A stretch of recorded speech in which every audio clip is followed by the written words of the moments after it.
The Mike Wagner Show is powered by Sonic Web Studios. If you're looking to start or upgrade your online presence, visit www.sonicwebstudios.com for all of your online needs. Sonic Web Studios specializes in custom web design, app development, social networking, search engine optimization, domain registration, email marketing, online stores, and more. Since our birth, we have been designing and developing immaculate websites and providing web solutions which are a cut above the rest. As a leading web designing enterprise, we have a team of extremely talented web designers who are well-focused and have the experience of working on multiple web developing platforms such as PHP, Magento, custom WordPress, and more. Sonic Web Studios has been helping businesses of all kinds, whether big, small, established, or startup, impress their audiences with exemplary web solutions. We don't just create beautiful and functional websites. We give you a complete online solution with the main goal of enhancing your yearly revenues. We aim to give your business the online exposure and brand acknowledgement that will help you in achieving increased conversions leading to profitable sales.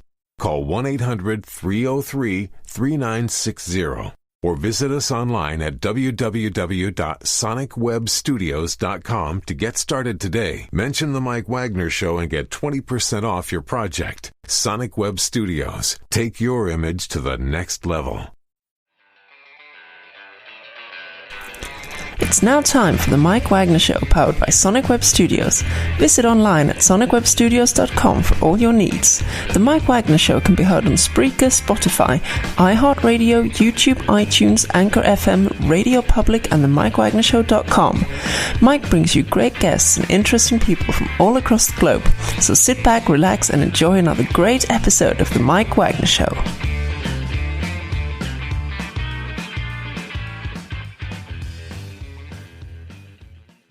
Hey everybody, it's Mike from the Mike Wagner Show, powered by Sonic Web Studios. Visit online at sonicwebstudios.com for all your needs. Look at a professional website without breaking a budget. Sonic Web Studios is the answer. Sonic Web Studios offers fast, affordable custom web designs that blow the competition away. Call today, 1-800-303-3960. That's 1-800-303-3960. Or email to support@sonicwebstudios.com. Mention the Mike Wagner Show. Get 10% off your first order. Sonic Web Studios. Take your image to the next level. Also, the Mike Wagner Show can be heard on the MikeWagnerShow.com. You can check our Facebook page at facebook.com/the Mike Wagner Show. You can download and listen on Facebook, SoundCloud, Spreaker, Spotify, and iHeartRadio. Also on Anchor FM, Radio Public, iTunes, Google Play, Apple, and over 25 podcast platforms. Take the Mike Wagner Show with you on any mobile device. Subscribe to the Mike Wagner Show on the YouTube channel. Also follow the Mike Wagner Show on Instagram and Twitter today. We're here with a very, very aspiring writer, leader, a true power force. She's an investor, poet, songwriter, author, and she's got a book out on Amazon called A Candid Air. And she's also got several books out as well, too. So this is just an amazing. She's a candid aim, actually, so I do correct myself. And she's out of outside the Detroit area. And just a true force. She's up and coming. And I have to say this. She's embarking on a new journey. And just enjoy the time of your life. So, ladies and gentlemen, live from outside Detroit, investor, poet, songwriter, author, and more. And feel free to add as well, too, Aida Mandic. Aida, good morning, good afternoon, good evening. Thanks for joining us today. Thank you so much, Mike. Thank you. That was a lovely introduction. I feel very blessed. Thank you. Well, that's very good to hear. So you have a book called A Candid Aim, which is on Amazon, and it's about books about poems and songs about being able to reach your dreams, go against the grain. Now you're an author, you're also an investor, a poet, a songwriter, and you've also got a lot of things up your sleeve. And before we get into all that, tell us how you got first started. Well, okay, so actually, an interesting fact about me. So, I used to be a refugee and immigrant, and, the United States was,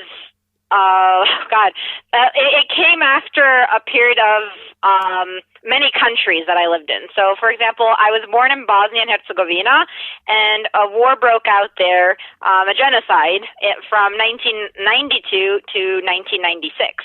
Mm-hmm. I was born at the end of 1990, which means I was still in diapers when, chaos broke out.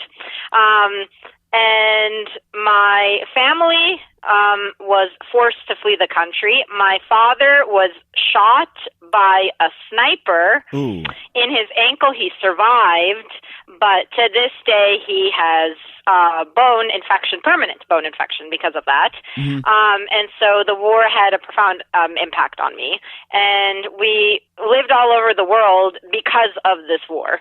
So I lived in, I lived in Croatia. I lived in a refugee camp in the Czech Republic. I lived in Paris, France, in the 16th arrondissement, because Paris is broken up into arrondissements. They're like segments, basically. And that was an area where really important and influential people lived. And I happened to be staying there. And the reason behind that was because my aunt and her two children, they stayed with my mom and I in the refugee camp in the Czech Republic, and then she contacted a French journalist and photographer, his wife, actually. They're a couple, and she met them during the 1984 Winter Olympics in Sarajevo. Sarajevo is the capital of Bosnia and Herzegovina, and she contacted them, and she's like, "You got to get us out of here because we're all gonna die, basically, if you don't get us out of here." And because that's the thing with refugees, and this is something I talk about in the book, extensively about my experience. If it's basically, it's illegal for you to die, and it's illegal for you to live. And what I mean by that is, if you try to escape the camp, it's illegal. But it's legal for you to get shipped back into the country that you fled from. Therefore, you're in danger of dying, right? So, and so she told him this, and then he, did a lot of things which are ethically right, legally wrong. And, he contacted a lot of people, and he managed to get us out. So we lived in Paris, and then we relocated, from Paris to Malaysia, because my mother tried applying to a lot of countries while my father is still in a hospital, in Bosnia and everything. And they were separated for some period of time, not knowing whether, whether we're alive or whether he's alive. So nobody has contact with the other side. And we ended up living in Malaysia for 4 years, 1993 to 1997. And then I came to the United States at the ripe old age of 7. Wow. And so I wrote about that extensively in my book. And actually something that I want to really emphasize is I think that my experiences helped me to become a very creative person. I think that they should probably, I don't know, what studies have been done about creativity and neuroscience, the pathways of the mind, idea generation. But I do think that not just relocating from place to place, but I think a certain amount of maybe intensity within the span of, your experiences, I think that does lead to growth that's necessary for producing a lot of creativity. So I can't say, I'm not so quick to judge and say, oh, that, that's so tragic or that's so sad, so, and that's helped me in my work. And so anyways, I made a company, this is, going down the line, well past, the age of 7, but, I made a company called SearchKey. SearchKey.us. You can find it online, and it's an education technology platform and database. It equips students with the necessary tools and resources to make their academic and financial goals a reality. And we help to solve, the gigantic, $1.5 trillion student loan debt crisis. We don't solve it. We help to solve it. I do want to clarify that. And when I was 13, something that led to the creation of that company. That's why I'm going in chronological order. I made the Detroit Youth for Anti-Bullying program when I was 13, and I also made the Bosnian Youth Tutoring program when I was 13. And I was the president and founder. I single-handedly mentored over 500 Bosnian children from the ages of 13 to 22. Literally all by myself. I made the entire, curriculum, everything. I taught them math, English, history, computer science, like you name it, basically, just and any subject at all. I taught them that while going to school and making sure like I'm getting like straight A's and like working hard. And then I went to many schools in the Detroit area. Like, I don't even know. I'm sure I've surpassed at least like 1,500 kids. Like, just going to different schools and presenting PowerPoint slides on bullying and why it should stop and like the harm that comes from it, both for the victim and the bully themselves. So like both sides were addressed. And so I got involved in leadership and public speaking and being a motivational speaker. And what I at the age of 13, I decided like, I have to really think about how am I going to pay for my education? And that really led into the creation of SearchKey down the line. Even though I created SearchKey when I was like 19, I came up with the concept, like really defined it. But when I was 13, I said, number one, I have to pay for school. Mm-hmm. Number two, who's going to pay for this? And number three, I don't want to strap my family with student loan debt. So I was a pretty like serious and ambitious kid. And like very determined, like, there's like no playing around, like, let's just get to the point. And so I remember going on different scholarship sites and analyzing what they're about and then taking notes. I would take a timer, or a stopwatch, and I'd place on my hand. And I would, see the loading time of a page and like approximately try to figure out what amount of traffic was going to that page, what their markup was, coding markup of the page. And I, like at the age of 10, I learned like CSS, cascading style sheets, like HTML, Java, like ventured into C#, like programming languages essentially. Because, I liked creating things. I liked building cool stuff that can like help people live up to their potential. And that was just like a really big passion of mine, basically my whole life. So there are lots of things that I do, but I do want to give credit to my background, not just like actual things I created, because I think you have to be influenced by events in a certain way, experiences, and then they help sculpt your mind to be able to recognize needs that need to be met and how to quickly figure out like pain points, like what, gets at people, and then like how can you solve it? And that's really what an entrepreneur does, So, yeah, I definitely want to thank my background for that. And then, so in addition to, SearchKey, I came up with a candid aim. I started writing poetry around the age of 12. Mm-hmm. I've written over 2,000 poems and songs. I plan to publish 30 books over a period of time because I have a lot of material. I just need to break them out into, like different books, just figure out, the titles of the books, how all of those poems will, represent something. And this year I'm, planning to publish 3 books. Wow. I like to draw a lot. And, I'm into fashion, like fashion sketches and all of that. Like cartoons and animations. And so that's really helping me to inspire, like the artwork, get inspired for like what's going to be behind it, the story, and in a way that's intriguing and appealing for whoever's reading it. And, just looking at even possible things like down the line, I have a few ideas for inventions that I would like to patent, mm-hmm. And that I'm working on with my mom, because like she is actually one of the co-founders of my company. Mm-hmm. And she's like a fantastic lady.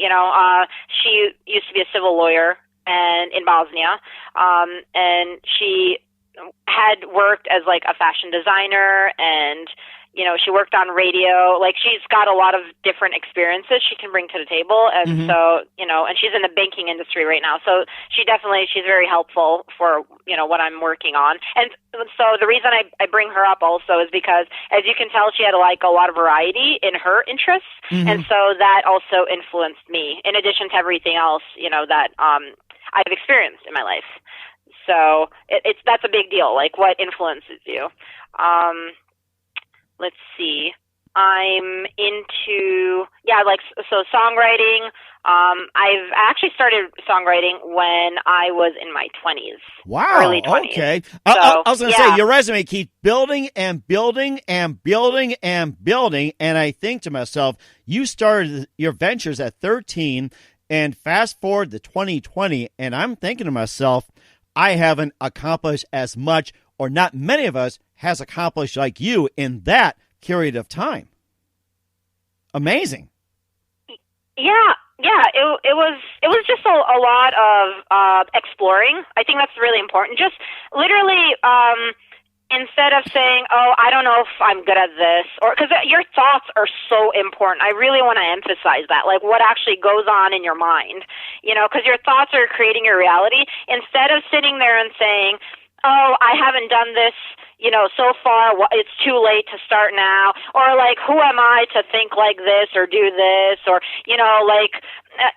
like nobody believes in me, or like I don't believe in me, or like whatever story you're basically telling yourself. I think it's important just to have like the courage and the strength. Just take one step. That's all I'm asking. Just take one step, because I've been there. Like, I've had days where I'm like, oh my God, like I have nothing to say. I have like nothing to write. Like, where is this? I've had months where I've not written a single thing. I'm like, like have I like lost the golden touch? Like, am I no longer a writer? And you get to a point where you're like, geez, you get self-doubt. So I think no matter how accomplished somebody is, it's good to keep in mind that like everybody goes through that, and it's important to just keep going and just keep testing yourself in different ways. That is fantastic. And we'll talk about your book, A Candid Aim, in just a minute. But first, listen to The Mike Wagner Show at themikewagnershow.com, powered by Sonic Web Studios. Visit online at sonicwebstudios.com for all your needs. Looking for a professional website without breaking your budget? Sonic Web Studios is the answer. Sonic Web Studios offers fast, affordable custom web designs that blow the competition away. Call today, 1-800-303-3960. That's 1-800-303-3960. Or email to support@sonicwebstudios.com. Mention the Mike Wagner Show. Get 10% off your first order. Sonic Web Studios. Take your image to the next level. Also, the Mike Wagner Show can be heard on themikewagnershow.com. You can check our Facebook page at facebook.com/The Mike Wagner Show. You can download and listen on Facebook, SoundCloud, Spreaker, Spotify, and iHeartRadio, and over 25 podcast platforms, including iTunes, Google Play, Apple, and more. Take the Mike Wagner Show with you on any mobile device. Subscribe to the Mike Wagner Show on the YouTube channel. Also follow the Mike Wagner Show on Instagram and Twitter today. We're here with investor, poet, songwriter, author, Aida Mandic here on the Mike Wagner Show. And before we talk about your book, A Candid Aim, which is on Amazon, you're from outside, you live outside Detroit, and tell us, you went through your ventures from Bosnia over to Paris, to Malaysia, and other parts in between. How'd you end up in the United States, especially outside Detroit? Well, so I haven't always lived in Clinton Township. I ended up basically getting to the United States when I was, 7, and the reason behind that was because there's a significant Bosnian population in Michigan. Oh, wow. And amazing. So, yeah. And so my parents, they were contacted by a few of their friends from the United States, who were Bosnian, and they said, when we were in Malaysia, and they said, you know what, try applying through the UNHCR, which stands for the United Nations High Commissioner for Refugees. And hopefully they'll accept you, and hopefully you can get out. Because they couldn't indefinitely stay in Malaysia, and so and that's how we ended up in Michigan of all places. And so what you're saying is that that part of Michigan, which is especially outside Detroit in that township, is that the most populated Bosnian area, you're saying? No. We actually originally we relocated to Hamtramck. Okay, because I was trying to figure out the largest Bosnian population, and I was like, around that area. Just wanted to clarify. And of course, you know, going through the war-torn former Yugoslavia, and of course, there's a lot of hurt, and I know some people there. And of course, talking to people, did they ever find out what was the real cause of the country being torn into from Yugoslavia into 3 different countries? Well, actually, no. Yugoslavia was consisted of 6 different countries, not 3. So Yugoslavia consisted of Bosnia and Herzegovina, Croatia, Serbia, Macedonia, Montenegro, and Slovenia. And when Marshal Tito, who was, he was basically the ruler, like the president of, Yugoslavia, ex-Yugoslavia, when he died, everything went to hell. Excuse my language. It's okay. And and everything fell apart basically after approximately around the time that he died. Unfortunately, I'm like, everybody's sad about the fact that he died, but he kept the country together, really, and he kept people from killing each other. That's like the most important thing. And so, one of the reasons, and I do have to emphasize, the Western press like to say that the war in Bosnia and Herzegovina was a civil war, and that was not the case at all. That's completely an inaccurate representation of what was going on. And it's just, they didn't know what they were talking about. And it was basically, because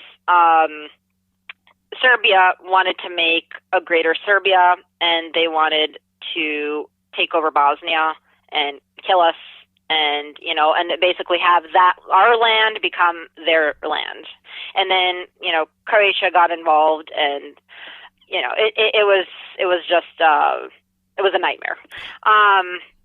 And so that's the story behind it. And also another thing I wanted to mention, just like some historical facts, like the weapons from ex-Yugoslavia, they were the Serbians were in charge of weapons. So what happened to Bosnians when they were just, viciously attacked was they had no way to defend themselves besides using their own guns if they had guns. Not everybody owns a gun, right? So, they basically, if they didn't have their own guns, good luck. Unless take a rock or something. No, really. I was going to say, unless they have a slingshot or a knife or a fist, or maybe can spit. That's about it. Or kick. That's or about it. Punch. They had artillery. They had snipers and all of that. And so it was just a total lack of protection. We had to make a makeshift army. We had no army whatsoever. We had no official army. That's something a lot of people don't know. And so. And the United States got involved. Bill Clinton was president at the time. He initiated the Dayton Accord, which was signed in Dayton, Ohio. And there were things like if those certain things hadn't happened, we'd all be dead. Like, just to be honest about it. So, right. It was, and I do have to say the 90s were a very intense time in terms of war, because while genocide was occurring in Bosnia and Herzegovina, there was also genocide in Rwanda. So like throughout the world, like the 90s were just a vicious decade. So, in terms of politics and, geopolitics and all of that. So, a lot of, it was, and the war in Bosnia was actually, since World War II, that was like the most intense war, just like, wow. Definitely horrifying. I was going to say, sounds like a giant cesspool, and of course, of course, what percentage would you say had suffered also from PTSD, especially from the effects of what happened, especially with your dad being shot in the ankle and being separated? And of course, PTSD is obviously a big issue as well, too. Yeah, absolutely. Oh, I can't. I don't know the statistics behind that, because the thing is, PTSD is a joke compared to what some people have, gone through, where there are worse things. Like, there are people that have literally gone insane. Mm-hmm. Just because they lost everything, the amount of mental pain, from, it wasn't just murder, it was rape, and rape didn't happen to just women, it happened to children and to babies. And so, like, things, and there are many things, like, they don't get talked about. And people that they just kind of, like, even if they went through it, they kind of, like, push it under the covers because they're too embarrassed and ashamed, even though they have nothing to be ashamed about or embarrassed about. It's not their fault. But, so I can only imagine the amount of people, I would say millions, honestly, because if you remember things that happened to you, like if you're running away from a bomb, or like that's going to leave a permanent impact on you. Like, even if you were there for only a short period of time. And I also do want to add, war doesn't end just when the last bullet stops, the last bomb is dropped. That's not when the war ends, because how many families were ripped apart, people divorced because they couldn't take in everything that happened, and kids becoming violent, maybe because they don't know how to express the emotions that they went through. Maybe they become depressed. Maybe they become suicidal. Maybe they, there's so many factors that come into play in terms of the formation of personality. And so this is something that's just not talked about. When you see a war in general on TV, it's happening in the news, you think, oh, that's it. I'm seeing a lot of images, and then you flip the channel, but you're like, oh, that happened, right? And then, like, people will move on, but that's not the case. It stays in for, like, generations, and becomes a part of, like, the culture. It impacts employment.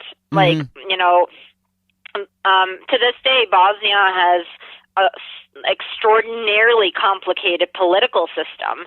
Really? And it was basically, there's a federation where it's, Bosnia and Herzegovina, like, there's also, like, Republika Srpska, and there's so much ethnic conflict to this day, and hatred, and distrust, and it's a mess. It's really a mess. And so it's amazing, like, to look at all of that and just think about how many lives have been affected and how long it takes to process, to heal. And then even to this day, it's not solved. The situation's still not solved. It's just like the only thing that's, happening is, like, there's no war currently, but that doesn't mean that the situation is solved. And so, I just, my heart goes out to anybody that's, like, been affected by, what happened in Bosnia, and anybody that's experienced war or genocide or social injustice of any kind, because, yeah, it's terrifying. Absolutely terrifying. Right. Like, so, and I want to add, when I even came to the United States as an immigrant, I faced a lot of discrimination, and so did my parents, and a lot of, just like, just being feeling like an outsider, like the new kid, because I was constantly changing, like, countries, and so, and when you, like, speak multiple languages, people just, like, I remember them just, like, looking at me, like, really weird, like, how do you know that? Like, where did you come from? And all of that. And I think it's really hard to adapt to a different culture in general. I think that's really difficult. Cause it's not just about learning the language. You have to think about, like, how people behave, how they think, how they work, how they play, how they bond. Like, there are so many things that go into that. And so, yeah. And I think that gave me a lot of richness of a wealth, experience, and material to work with, and, in terms of, being able to understand people and also being able to address social issues and, for my work, like, for my writing, my creative writing, as well as, coming up with like characters, like, cause I'm working on a script, and I'm talking up in, it's like I want it to be made into a movie, and I'm addressing, what happened in the war, the Bosnian War. And so, yeah, that definitely had a big impact on me. And something else I wanted to add, even as like CEO of SearchKey, I could understand, when I was looking up, education funding opportunities for students, I noticed, a lot of scholarship organizations and foundations, they would only focus on maybe like certain countries, and it wasn't really, or maybe it was just like one country, and it wasn't international really, to like where pretty much anybody could apply, or like where scholarship websites, they didn't offer things for the international, global community. And that, I think my experiences helped me to be very globally oriented. So I'm always looking at like how diversity helps with coming up with more like opportunities and resources and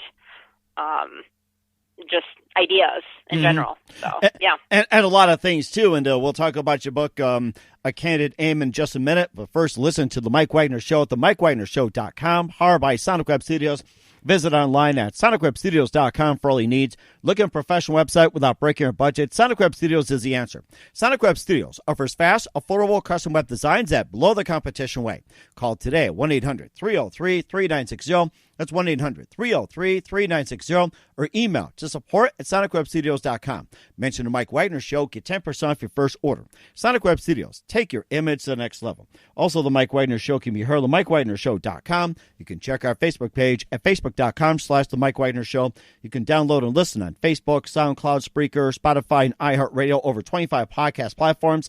Take the Mike Wagner Show with you on any mobile device. Subscribe to the Mike Wagner Show on the YouTube channel. Also follow the Mike Wagner Show on Instagram and Twitter today.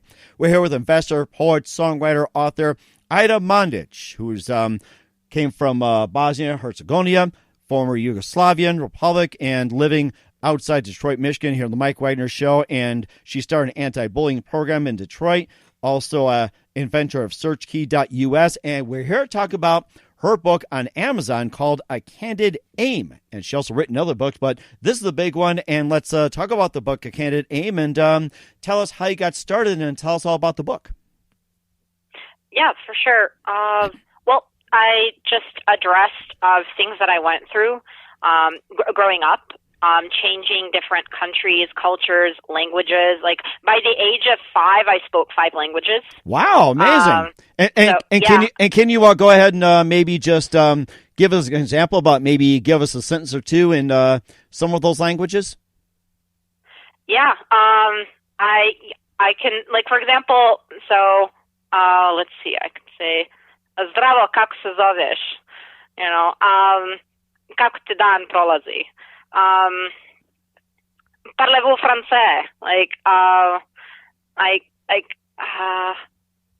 What exactly? Like, what would you want to hear? Like, what did you just say in those native languages? What did you just say?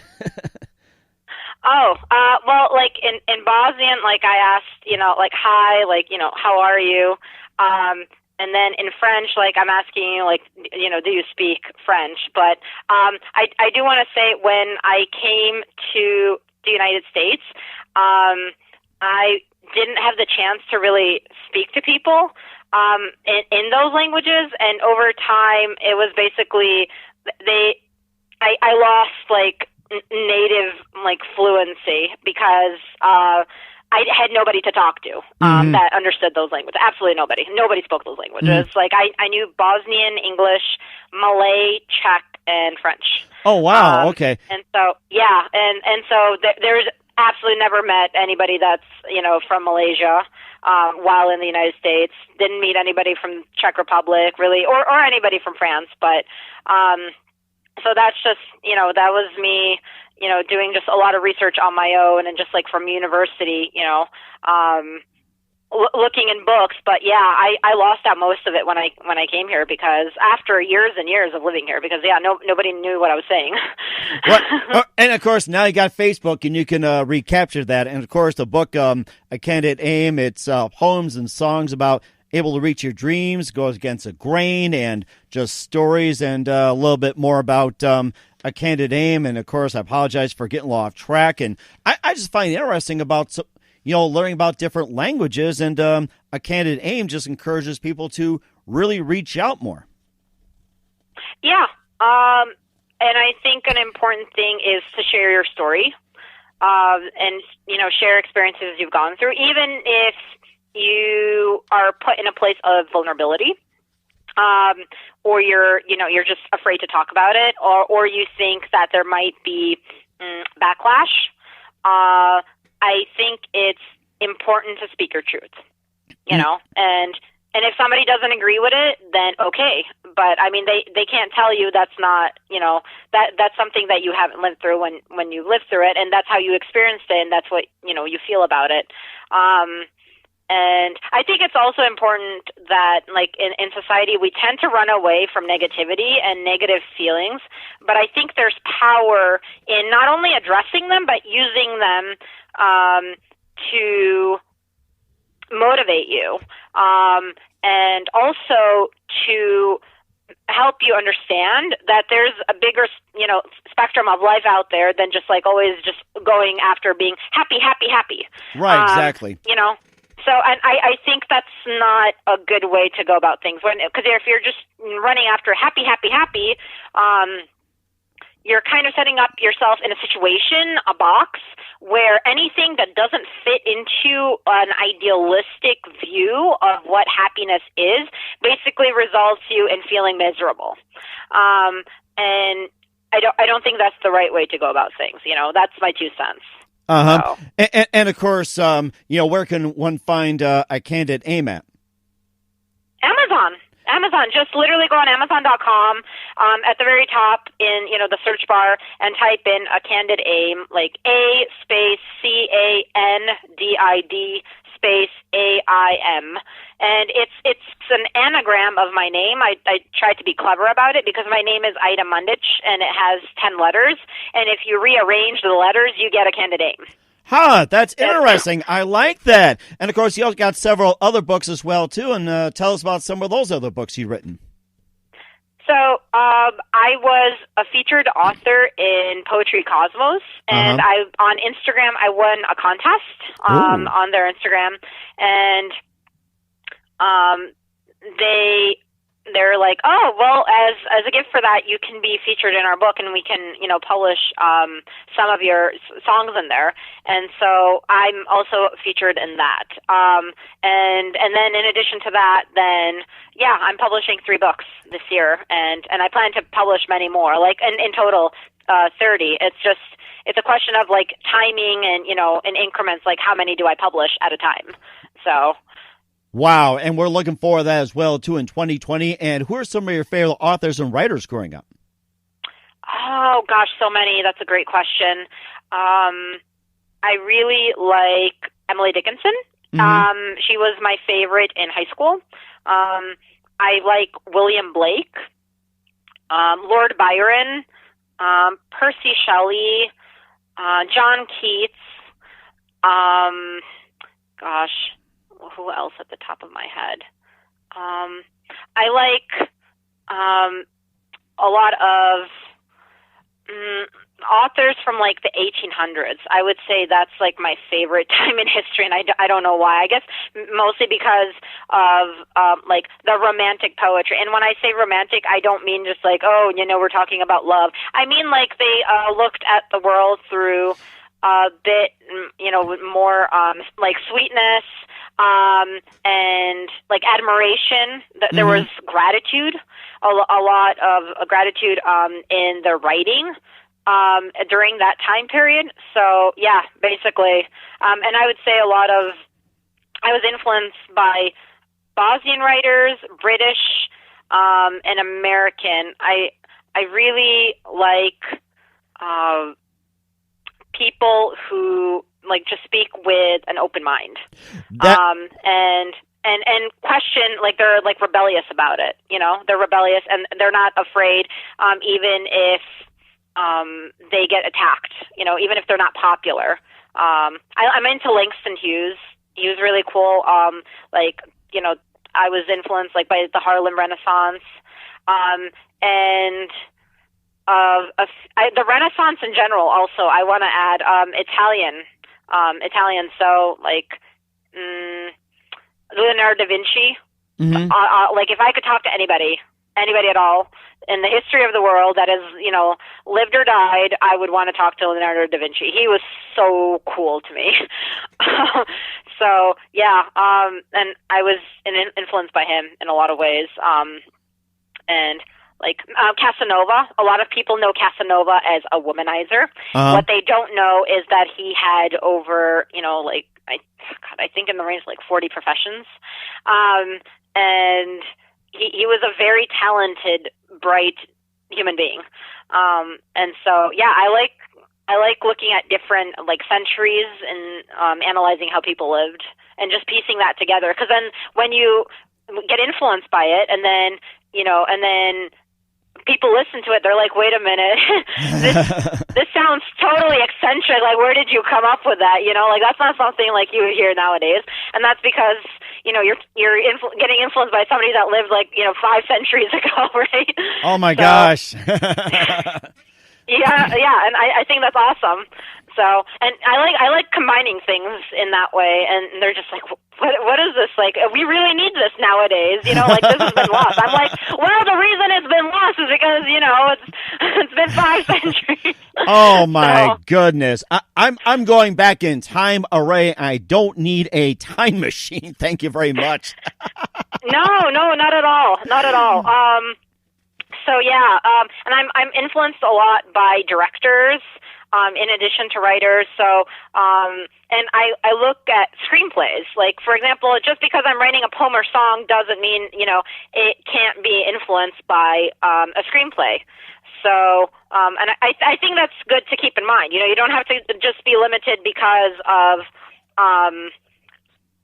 like the genre, the style, you know, but yeah, definitely I want to add a few people. I was influenced by Jim Carroll, Ayn Rand, let's see, Mary Shelley, Victor Hugo, Shakespeare, yeah, like Arthur Rimbaud. He was French. Like over time, I think a lot of people forgot about him, even though he was a very cool writer.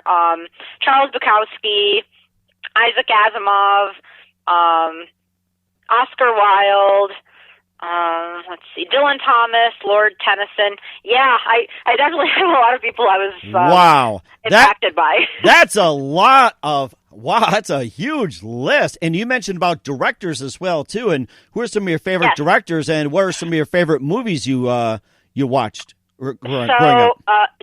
James Cameron, absolutely love the dude. He's so cool. Like, you know, like Avatar, Titanic, like he beat himself, you know. It's just like I love his vision. He was so determined and ambitious. That's really something admirable, you know, about a human being. Like, I like people with ambition. Mm-hmm. And Madonna, she's really cool. As a writer and just like in art in general, you know, I consider her an artist, really. Let's see, Christopher Nolan, Sofia Coppola, the Coppola family, actually, I want to add. They're really cool. Let's see, who else? I think those are like at the top, really, of my favorite, you know, people in directing. Who? Actually, wait, no. Okay, hold on, I take that back. Martin Scorsese, Patty Jenkins, Stanley Kubrick. Oh God, he's like people are like forgotten about Stanley Kubrick. Like that, yeah, no, that's not fair. Yeah, he was very cool. Catherine Bigelow. Mm-hmm. Angelina Jolie. She's a cool lady. She's got a big heart. Yeah, those are a few of the people that definitely just had a nice, like, big impact on me. Steven Spielberg, like, yeah, and especially my childhood, he really impacted me. Like, I remember just watching his movies and thinking, like, my God, wow, the guy's got guts, like, really, like, to work that much on a movie, you know, holy moly. Oh, amazing. My goodness. I mean, you've got a wealth of knowledge, and I'm learning a lot from you, Aida. I have to say this. In a couple of minutes here with Aida Mandic, investor, poet, songwriter, author, and also author of her latest book, A Candid Aim, here on the Mike Wagner Show. And just a couple more things. Who do you consider biggest influence in your career? That's a good question. Madonna. She had a big impact on me. She gets really degraded a lot by people. My goodness, like, so much criticism. It's unfair. Because, like, for starters, I have to say, you know, maybe, you know, like, if people don't agree with all her choices, that's fine. Like, you know, you don't have to agree with everything. I mean, right. You know, everybody's got the right to be themselves, but she is so brave. I really have to give her credit. I rarely say that about somebody. It's really hard to earn my respect. Like, when it comes to, like, to say, oh, I don't go around throwing the word brave, you know, just saying, oh, that person's brave and left and right. I don't do that. You know, I can think on, like, one hand, like, the amount of people I've, you know, thought of as, like, wow, okay, that really takes a lot of guts. And yeah, she went to New York, like, she's from Michigan, and, you know, we have some things in common, right? Like, we're both from Michigan. Mm-hmm. She attended University of Michigan, Ann Arbor, you know, that's, you know, where I graduated from. And she went to New York, I think, when she was 19, and she had nothing. Like, she dropped out after 3 semesters. You know, she had, like, a dance scholarship. The dance scholarship ran out because it was only for 3 semesters. Oh, my the moment goodness. it ran out, she's just like, that's it. I'm taking a plane ticket. That was the first time she ever took a plane, went on a plane. And she left behind her family.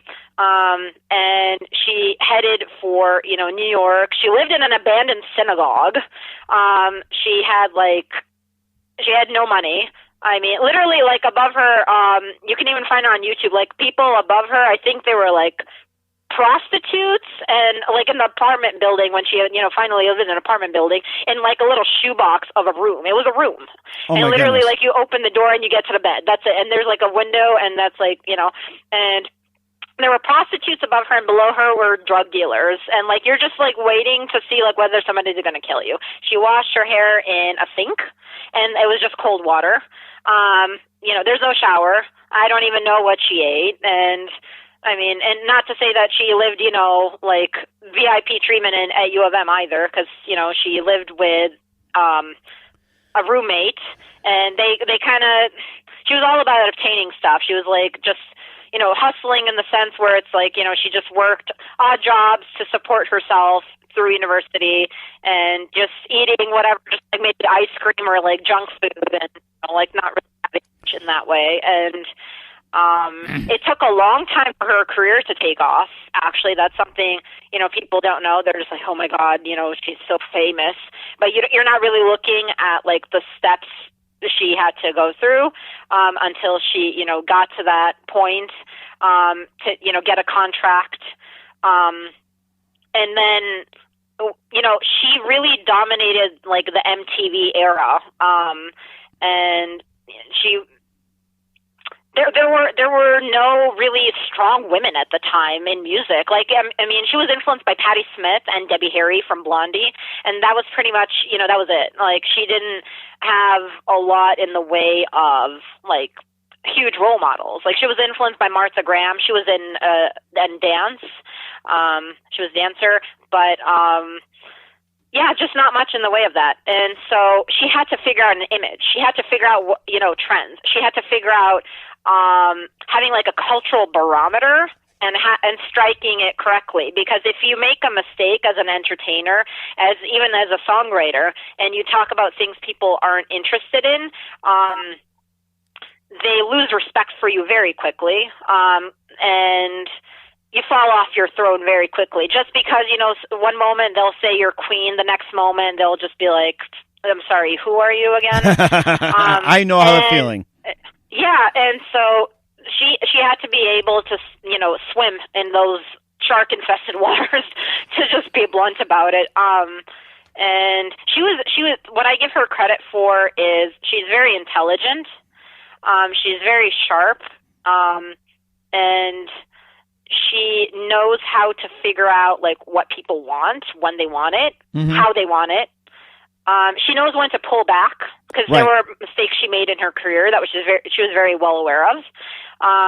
And then she knew when to bring in additional help. She wasn't afraid to ask for help, but at the same time, present herself as a powerful woman. And she was very resourceful, because she made multiple different companies, and sometimes something would work, sometimes something wouldn't work. But it's not like she would sit there, wallow in self-pity, and be like, okay, woe is me, it's, that's it, this is the end. And like, even her film career wasn't, as stellar as she wanted it to be. Even like, roles that she was offered, it's hard to get certain roles. And she really, when she got Evita, and people were like, "Oh my God, wow, what a performance." Just don't cry for me. That's all I could say. Just don't cry for me. Yeah. but there's so many things. I analyzed her career as an artist, and she's a businesswoman. She's a very astute, shrewd businesswoman, and she knows how to make good decisions in terms of finances, but then as a writer too. And so I think she's like a really good role model in that sense. Not for being the perfect version of what you want her to be, but in terms of going after what she believes in, having guts, not being afraid to fall flat on her face. And then picking herself up and moving on, and being really dreaming big. I think that's an important thing for anybody to be able to do. And that's the best thing too. And quickly, what's the best advice you can give to anybody at this point? Don't give up. Whatever you're going through, because it's not always sunshine and rainbows. It's really not the case. Sometimes things don't happen as quickly as you want them to. Sometimes people don't believe in you. Sometimes you get ignored. People can write you off and say, I don't like what you're writing about. I don't like your company. I think you're going to fail. There's so much criticism you can get out there, and for example, one moment, they can say maybe you make a lot of money or you get a lot of success. Because I don't really equate, just because you have a lot of money doesn't necessarily mean you're successful. It's not quite that simple. Because it doesn't have to mean you're happy. Right. Or satisfied with what you're doing. Maybe you could be really good at it, but maybe you don't really like it, even if you're good at it. So I think it's important to be aware of just having a lot of options, and being able to know how to talk to people, I think, is a really big skill. If you can find it, within yourself to just know how to open up, because then that way you make connections, you see a different perspective, and it helps you in every branch of your life. It helps you professionally, it helps you personally too. And keep humility, because like I mentioned earlier, one moment they can say you're a winner, and then the next moment they can be like, oh my God, you're a loser, because you didn't achieve what exactly people expected you to achieve. I think you have to keep yourself really, really grounded. Right. And you have to know how to do that. Exactly it. And once again, Aida Mandic, investor, poet, songwriter, author of a Candid Am on the Mike Wagner Show. A big thank you for your time. You've been fantastic. Look forward to having you again soon. And once again, tell us about your upcoming projects, your website, how do people contact you, and where can people purchase your books? So they can go on Amazon, and they can just type in the title, so just like A Candid Aim, and they can go on searchkey.us. I'm on Instagram, so like Instagram.Aida Awesome, but it's like AIDAWESOME. I'm on Twitter, twitter.com/Aida Awesome. It's the same spelling, so don't like repeat the A 2 times in the middle. I'm on Facebook, facebook.com/Aida Awesome 15. There's like a whole trend with that nickname that my friends came up with, for me. But I want to add something just very quickly in terms of search key. I came up with search key also because not just reviewing scholarship sites, but because I worked really hard in school and I did a lot of community service and I made my own projects, as like I mentioned before, the Bosnian Youth Tutoring Program and the Detroit Youth for Anti-Bullying Program. And I was fortunate enough, something that gave me a lot of self-confidence in myself was I received I got $150,000 wow. in scholarships and merit-based grants, in addition to several full-ride scholarship offers to top universities, and everything totaled over $1 million.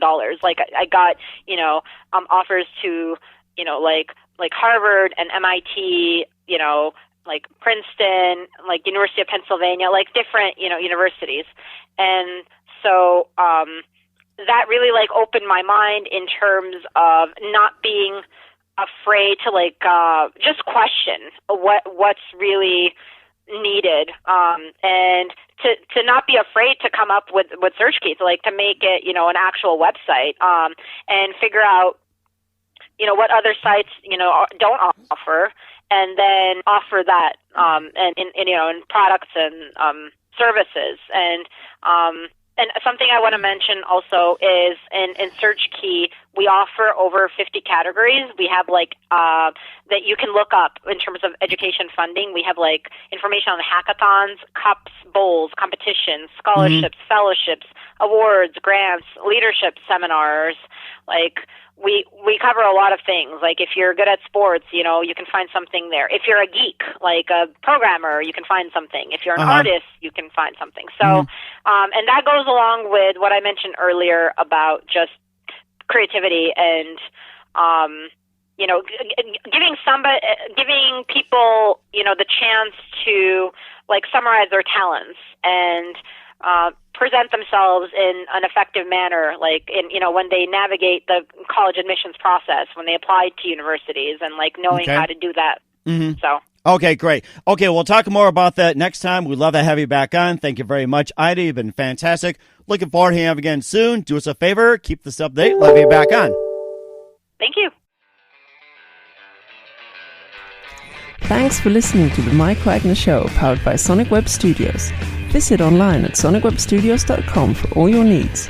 The Mike Wagner Show can be heard on Spreaker, Spotify, iHeartRadio, iTunes, YouTube, Anchor FM, Radio Public, and themikewagnershow.com. Please support our program with your donations at themikewagnershow.com. Join us again next time for another great episode of The Mike Wagner Show.